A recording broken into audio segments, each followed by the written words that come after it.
دولت ہونا الگ بات ہے مگر سکون نہیں مل سکتا، چین کی زندگی نہیں گزار سکتے۔ کیوں کہ اللہ کے ذکر کو بھلا بیٹھو، قرآن کو بھلا بیٹھو گے۔ قرآن کب کھولا جائے گا؟ جب کوئی مرے گا تب قرآن کھولا جائے گا۔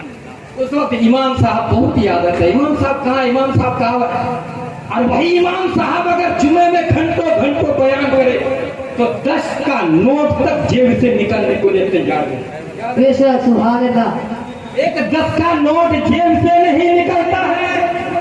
ہفتے میں ایک دن امام صاحب سے ملاقات کرنے کے لیے جمعے کے دن جاتے ہیں، لیکن ایک 10 کا نوٹ نہیں نکلتا جیب سے، اور گٹکا اور پان کھا کر تھوک دیتا۔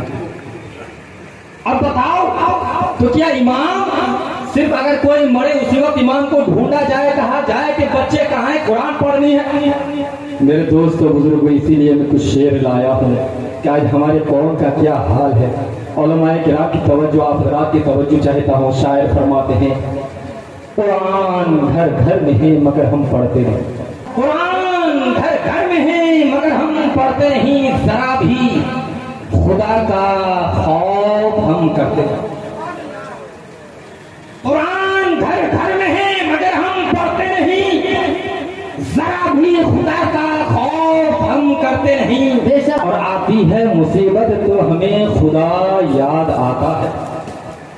توجہ حضرات، آتی ہے مصیبت تو ہمیں خدا یاد آتا ہے، ورنہ سر تو کبھی ہم سجدے میں رکھتے، ورنہ سر تو ہم کبھی سجدے میں رکھتے نہیں۔ اور اگلا شعر کہ زلزلوں کے جھٹکوں سے اٹھ جاتے ہیں فقط، زلزلوں کے جھٹکوں سے اٹھ جاتے ہیں فقط، پر سن کر اذان کبھی ہم اڑتے نہیں۔ زلزلوں کے جھٹکوں سے اٹھ جاتے ہیں فقط، پر سن کر اذان کبھی ہم اڑتے نہیں۔ اور کانوں میں اذان کی بھلا کیسے آئے آواز، کانوں میں اذان کی بھلا کیسے آئے آواز۔ ارے بند تو ٹی وی موبائل کبھی ہم کرتے نہیں، بند تو ٹی وی موبائل کبھی ہم کرتے نہیں۔ اس لیے اگلا شعر سماعت فرمائیے کہ سورج سے تو انسان نظر آتے ہیں، سورج سے تو انسان نظر آتے ہیں ہم، مگر سیرت سے تو انسان نظر لگتے، سیرت نہیں ہے، صرف نام کے رہ گئے ہیں۔ بڑی افسوس کی بات ہے یہ علاقے